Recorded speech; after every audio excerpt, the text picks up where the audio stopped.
Hello students, this is Usha from GK Jain High Secondary School.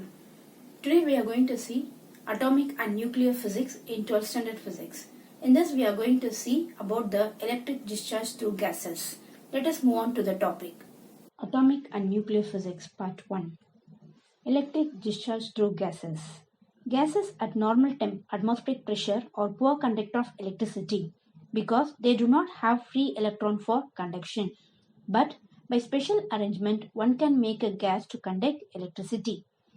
A simple and convenient device used to study the conduction of electricity through gases is known as gas discharge tube. The arrangement is shown over here, the two diagrams. The diagram A shows the real picture and B shows the schematic diagram. It consists of a long glass tube inside of which the gas in pure form is filled usually. The small opening in the tube is connected to a high vacuum pump and a low pressure gauge. This tube is filled with two metallic plates known as electrodes which are connected to secondary of an induction coil. The electrodes connected to positive of secondary is known as anode and the electrode to the negative of the secondary is cathode. The difference between the potential of secondary is maintained about 50 kilovolt. Suppose the pressure of the gas in discharge tube is reduced to around 110 mm of mercury using vacuum pump, it is observed that no discharge takes place. So now we are going to decrease the pressure. When the pressure is kept near 100 mm of mercury, the discharge of electricity through the tube takes place. Consequently, irregular streaks appears and also crackling sound is produced. When the pressure is reduced to order of 10 mm of mercury, a luminous column known as positive column is formed from anode to cathode. When the pressure reached to around 0.01 mm of mercury, positive column disappeared. At this time, a dark space is formed between anode and cathode, which is often called Crookes dark space, and the wall of the tube appeared with green color. So that is shown in the diagram. At this stage, some invisible rays emanate from cathode called cathode rays, which are later found to be a beam of electrons. Properties of cathode rays. Cathode rays possess energy and momentum and travel in a straight line with high speed of the order of 10 power 7 meter per second. It can be deflected by application of electric and magnetic fields. The direction of deflection indicate that they are negatively charged particle. Next is, when the cathode rays are allowed to fall on matter, they produce heat. They affect the photographic plates and also produce fluorescence when they fall on certain crystal and minerals. When the cathode rays fall on a material of high atomic weight, X-rays are produced. Cathode rays ionize the gas through which they pass. The speed of cathode ray is up to 1/10th the speed of light. These are the properties of cathode ray. Next is determination of specific charge E by m of an electron, which is Thomson's experiment. Thomson's experiment is considered as one among the landmark experiments for the birth of modern physics. In 1887, J.J. Thomson made remarkable improvement in the scope of study of gases in discharge tube. In the presence of electric and magnetic field, the cathode rays are deflected. By the variation of electric and magnetic field, the mass normalized charge or the specific charge per unit mass of the cathode ray is measured. This is the diagram of J.J. Thomson's method and the arrangement of J.J. Thomson experiment to determine the specific charge of an electron. A highly evacuated discharge tube is used and cathode rays are nothing but electron beam produced at cathode or attached towards your anode disk A, which is named as EA. The anode disk is made with pinhole in order to allow only a narrow beam of cathode rays. These cathode rays are now allowed to pass through parallel metal plates maintained at high voltage. This gas discharge too is kept in between pole pieces of magnet such that both electric and magnetic field are perpendicular to each other. When the cathode rays strike the screen, they produce scintillation and hence bright spot is observed.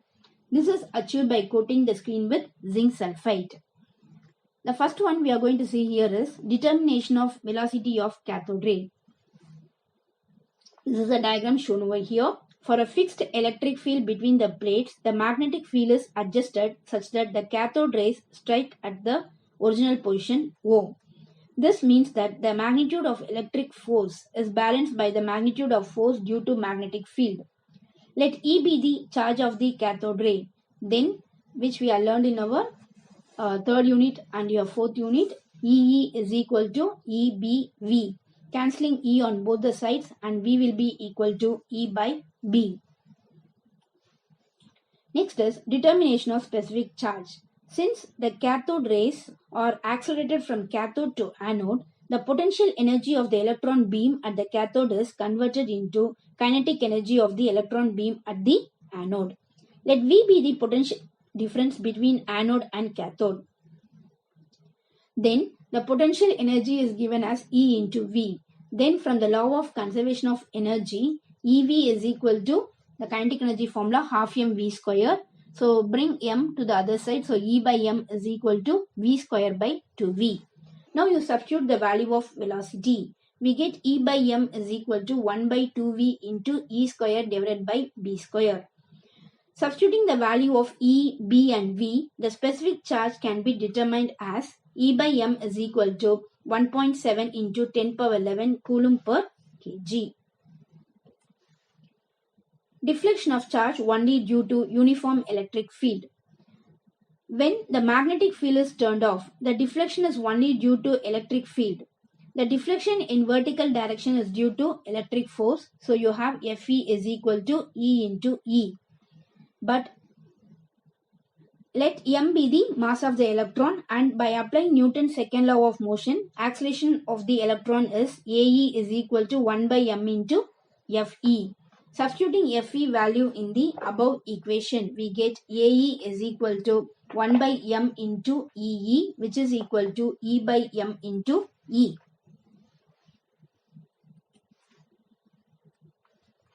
Now this is the diagram shown over here. You can see the diagram. Let y be the deviation produced from original position on the screen.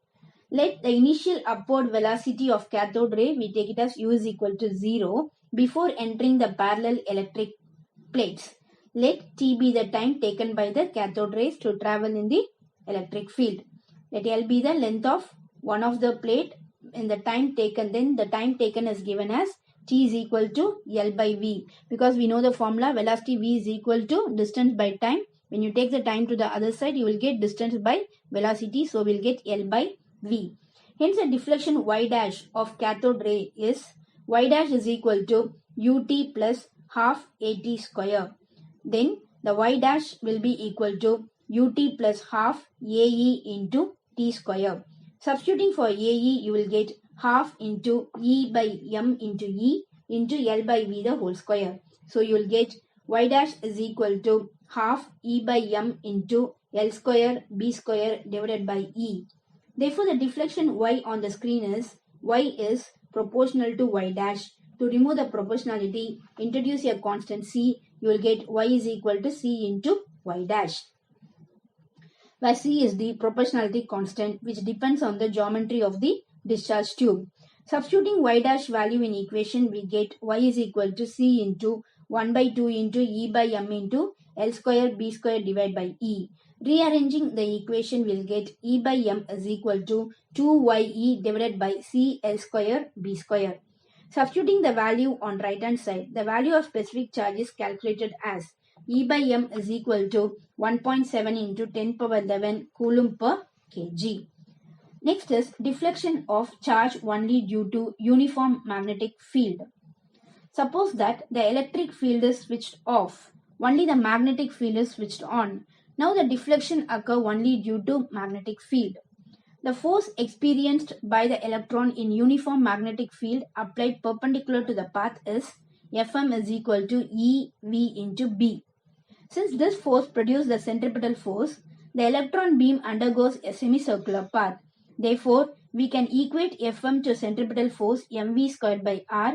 So we get Fm is equal to EVB, which is equal to m into v square divided by r, substituting for B, where V is the velocity of electron beam at the point where it enters the magnetic field, and R is the radius of the circular path by the electron beam.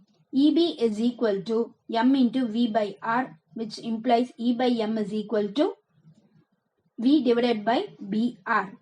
And substituting the values, we get E by m is equal to E divided by B square R. By knowing the value of the electric field, magnetic field and the radius of the circular path, the value of specific charge E by m can be calculated, which is also consistent with other two methods. Thank you, students. We will meet you in the next video.